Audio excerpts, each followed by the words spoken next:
Hey, thanks for coming by, Tori Magoo 44. I appreciate it. Today is the 29th of March. We're moving right along. Next weekend, believe it or not, is Easter. This is a little video about a few different things. Someone asked me to answer a few different questions, so I'm going to try to do my best on this. Today I'm going to be talking about memories and different things that have happened within the Church of Scientology for me versus with people versus the Church of Scientology. People have asked me in the past, gee, you seem so happy. Were you that happy when you were in the church? Well, first of all, for a lot of the time I was in the Church of Scientology, I was pretty much, this is me. This is who I was. You can look at the videos with me trying to handle the critics. I'm not this cheery because I'm out trying to handle critics of the Church of Scientology. But for a lot of it, I was pretty happy. A great deal of my wins, people asked about my wins. I really sat down to look at my wins with the Bridge to Total Freedom. And technically, I can pretty much honestly say I didn't have any. And you could say, how could you stay in for 30 years? But a lot of that is hope and believing and being surrounded by people saying, yay, you finished grade 0, and you get a certificate, and can you give a talk and a speech? And my parents, remember, my father was a professional broadcaster. My mother was a journalist. I grew up around great communicators, so I kind of came into Scientology a pretty good communicator. So it wasn't, I did my grades in about an afternoon, which they later called quickie grades, right? But, I had those down, so it wasn't a big deal for me. As things went along, power, I don't know what that was. To this day, I don't know what it was. It was like, whoosh. The only thing that was exciting about it for me was that it had a badge that you wore saying, don't ask me anything about my case, meaning for me, epilepsy. Don't ask me anything about blah, blah, blah. It had all this stuff. I'm on power, don't ask me. Which was great for me because people were always asking me about epilepsy. Did this level fix it? Did that level fix it? Which is none of their business. They're not medical people, but they act like it. Just like Tom Cruise, trying to tell Brooke Shields what medicine she should take. He's not a doctor, as I've said on TV. Tom Cruise is an actor. I think he's a good actor, but he's not a doctor, and he shouldn't be telling people anything about medicine. And in fact, Tom Cruise, I do think you should come on and apologize to anyone that you've even implied that you know something about medicine, because you do not. And that goes for any Scientologist. You don't, unless you're medically trained, and even then, unless you're their doctor, you shouldn't be giving medical advice. There you go. That's my little pitch on that. As far as memories, you have to make sure that you create good memories every day. Easter's coming up for me. You know me, I'm good with little things. There's my little bunny rabbit. I've got a bunch of these around the house. Now, this may not make you smile, but it makes me smile. My mother was really big on Easter, not necessarily religiously, but she loved Easter egg hunts and bunnies, and, she loved holidays. She loved having fun with them. And, it is a matter of creating it. When our kids were little, we realized there aren't a lot of traditions celebrated here in Los Angeles. So let's create some traditions. So one of ours was we did this big pilgrimage up to Dante's View at the top of this mountain. The dads would go up ahead of time, hide the eggs. We'd all pilgrimage up the mountain with food and some of the babies that couldn't walk and all the kids, and we'd go up to the top, they'd find the eggs, and then we'd basically just sing and eat and just celebrate. And people will say, well, were you celebrating Christ or all the things that are religious? No, we were not. We were just celebrating Easter and the fact that we were friends and we were together. But that's probably one of my bigger wins in Scientology, was the people. That's what kept me there. I think that's what keeps most people there, is the people that are in Scientology. And I know people will say, because you see these grumpy Sea Org members, walking along, and they look really upset, and they never smile. We used to say when we were in, can't you just ask them to smile when they're out in public?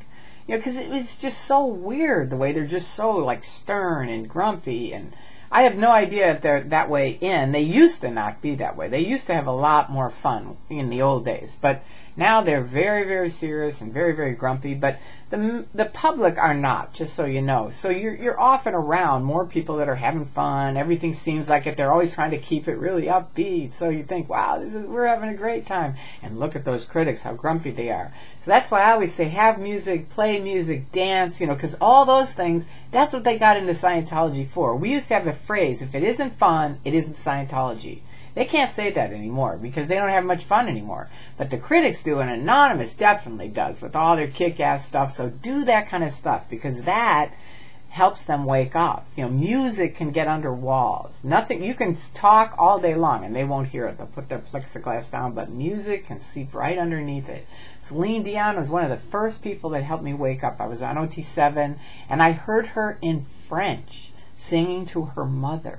And it was the most loving song. I didn't know what she was saying, but I remember sitting there and thinking, I haven't felt love like that in a really long time. And it was like, it was a big crack in my Truman Show. It still took a while to wake up, but you see, it touches me to this day. You know, it was just amazing, the dichotomy of me being the top of this Truman Show, and yet there was like almost no love at the top. It exponentially gets less and less, and you're supposed to be more responsible, and, you know, even though, you know, you have to pretend like you're really happy, and they don't say pretend, but that's just the way it is. You're surrounded by people, and isn't it great that you're on OT7? And you're like, yeah. One guy from Gold came up to me and he said, we want to get your wins from OT7. And I said, you know what? Don't ever ask me that question again. I don't have any wins from OT7. And you know what? They 86'd me off the film things. They used to always film me. That was it. And I even said, I have wins on training, but I don't have any wins on OT7. That was it. Shh, cut her off. It cracks me up. But anyway, I also keep my family close. You know, my dad died when I was young. So here's my grandfather and my great-grandfather, two really kick-ass guys. My grandfather was a doctor. He might look a little nerdy there, but he was really cool. And here's my dad, number 44, Chicago Cardinals. I always keep him, you know, one of the critics found this card for me. I didn't even know he had football cards. So, you know, they're kind of like my little spiritual team, and, you know, some other people that are really close to my heart I keep on my desk. So they remind me. They're my strength. They're my spiritual teammates. And you guys are too. You know, I can't thank my friends enough. And I consider you my friend. I love you people. You will never know how much you've helped, how many people you've helped. You'll never know. In your own little way, however you've done it, little or big or huge, you know, it's like, I can't say it enough, how much you've helped me personally, just with the support, with the kindness, comments, you know, it's just really, really helped me. I mean, imagine your entire life being sucked out of you, everything you believe, your entire family, except for my son, who's always backed me up, and I love him to death. And, but my husband abandoning me, which he says I abandoned him, but I say, come on over, my door's open, his isn't, so who abandoned who? But anyway, someone else asked me, you know, imagine all that, and then now you've got this group of people that are wonderful on the internet, and I found all these friends in Los Angeles who are ex-Scientologists too, which you don't know about when you're in the church. You know, I had no idea. It took me 2 years. With my girlfriend, she'd bring up names, and I'd say, well, they're still in, right? And she'd say, shit, no, they left in the 80s. And be like, really? It was amazing. It was truly amazing. But this is a wonderful time of year for me. It's one of those times, I think it's Passover is coming up, which is another wonderful time for people to celebrate. You know, it's just, I love celebrations. I say take them, create them, make some wonderful memories, because your life is your life. If you're into some gunky stuff, move it over into some fun stuff so that you can have good memories for yourself, for your kids, for your life. So that every day it's building on things where you go, yeah, I got a kick-ass life. And I do. And think about it. Think of what I've gone through. And I'm very proud of it. I really am. And you can say I'm an SP. Somebody asked, well, how could you and Drew be SPs? They can declare anybody an SP. They declared me overnight. Bunker filmed that thing, Magoo Dancing in Boston, which is very fun, very cool. I don't say anything negative about the church. I'm talking about Scientology believes in communication. Bam. They declared me right after that. Put it up on the net. I was declared. They're supposed to do a fitness board. They're supposed to do a committee of evidence where I get to talk, they get to talk. They're supposed to do all these ethics gradients and then declare someone as suppressive. I never got to talk to them, nothing. They just declared me an SP. Now I'm very proud to be an SP. I am. There you go. Here we go. Tori Bazazian. I'm now Tori Chrisman, divorced. My husband remarried and he's still in. And there's my suppressive declare. And it says on the back, her only terminal is the International Justice Chief via the Continental Justice Chief, which they won't talk to you anyway. So it's a total scam just to basically cut people off who have facts that they don't want to know. Because if everybody knew the stuff that we know that you know, they'd walk out. You people listening to this now are like, well, I would never do that. They would never do it either. The point is they got in probably years ago, before the internet, and they're already brainwashed into not looking on the internet. It's really bad news. I was there too. I wouldn't look. It wasn't until I did look that I finally woke up. And I only looked because I had seen the dark side. And I was like, wait a minute, this isn't what I thought it was. I better go look on the internet. And that's when I started going, oh, this isn't Scientology. I don't know what it is. I don't know. And I said it to the guys the other night when I was picketing. I said, you're not applying Scientology. These guys that are out there that won't talk to you or anything, that's not Scientology. I don't know what it is. But it's some Nazi-like weirdo trip. And I told Tim that. I said, I don't know what you're using, but it's not Scientology. I know what Scientology is. And that isn't it. Okay?